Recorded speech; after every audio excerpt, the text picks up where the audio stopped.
Welcome to Kishore's NEET Padasala. In this video lecture, we will see about rocket propulsion, water jet and explosion of bomb. First common question asked is the water propulsion. Rocket propulsion. First question they ask in rocket propulsion is the force of thrust on rocket. Force of thrust on rocket is nothing but force is equal to m into dv by dt. This we got from Newton's second law. The same thing we are using, but here we are taking velocity and mass is taken here. V into dm by dt. dm by dt is the rate of consumption of fuel and Vr is the velocity of fuel or gas you can take. Next, net force they will ask. The net force formula F net is equal to Ft minus mg. Force of thrust is Ft, which we found out to be Vr into dm by dt. Net force is ma minus mg. So these two formulas you remember. This is just enough. First formula, force of thrust is Vr into dm by dt. Net force, that is ma, is equal to Vr dm by dt minus mg. These two formulas just you remember.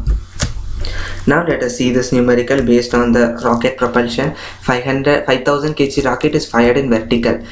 Its exhaust speed is 800 ms per minus 1.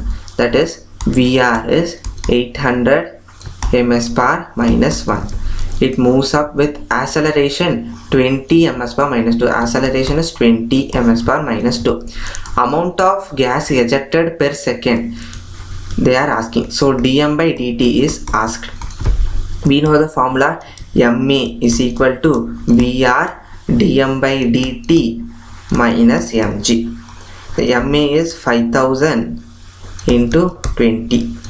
That is equal to Vr is 800 they have given into dm by dt they are asking, which is nothing but the gas ejected per second minus mass is 5000 kg into acceleration due to gravity is g. So dm by dt the value comes out to be 187.5 kg per second. So just two formulas. One formula is this formula, and if they ask the thrust on the rocket, which is nothing but Vr dm by dt, just two formulas you remember for rocket propulsion concept. Now this is the next water jet formula. This has an application in the NCERT assignment part. Suppose the length of the pipe is L. From this a water of density rho is ejecting with speed v and it is dashing on the wall. Let rho be the density of water, A be the cross sectional area of the pipe and V be the velocity of water. Then the force is nothing, force imparted on the wall is nothing but F is equal to rho A V square. Just to remember this formula. Okay, rho is nothing but density of water, which comes out to be 1000 kg per meter cube. Area is the cross sectional area of pipe, which is pi r square.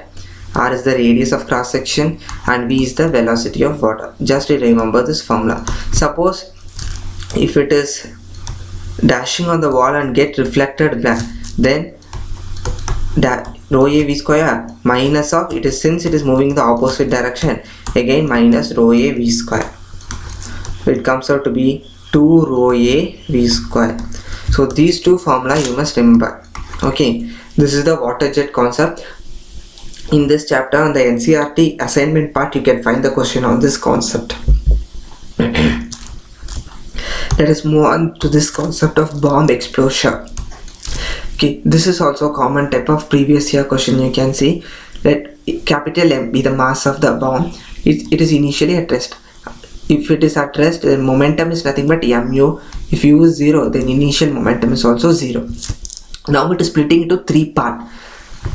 Let m1 be the mass of first part, m2 be the mass of second part, m3 be the mass of third part. If m1 and m2 are moving in perpendicular direction, m1 moves with v1, m2 moves with v2 speed, then they are asking what is the velocity of third part moving, they are asking.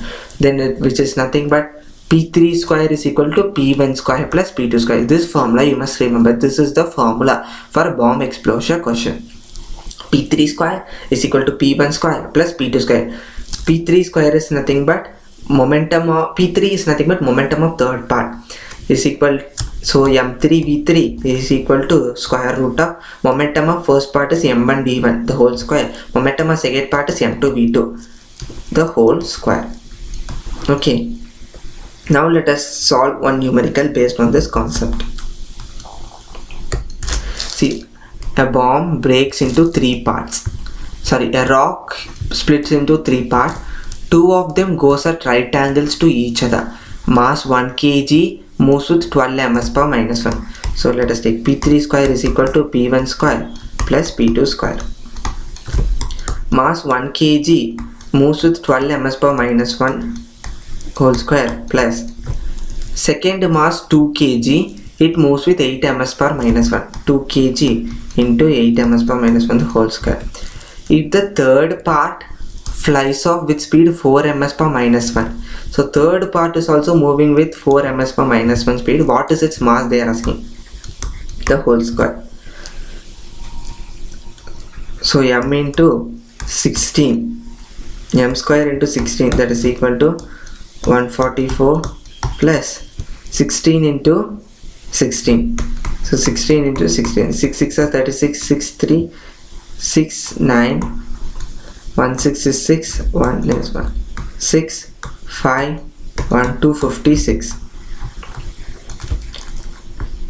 So m square is equal to plus 144. So 0 1 10 1 2 3 4 400. 400 divided by 16, so it is 100 by 4, so it is 25. So m square is equal to 25, so m is equal to 5 kg is the mass of the third part. I hope you like this lecture. If you like this lecture, please subscribe Kishore Snake Padasala. Thank you.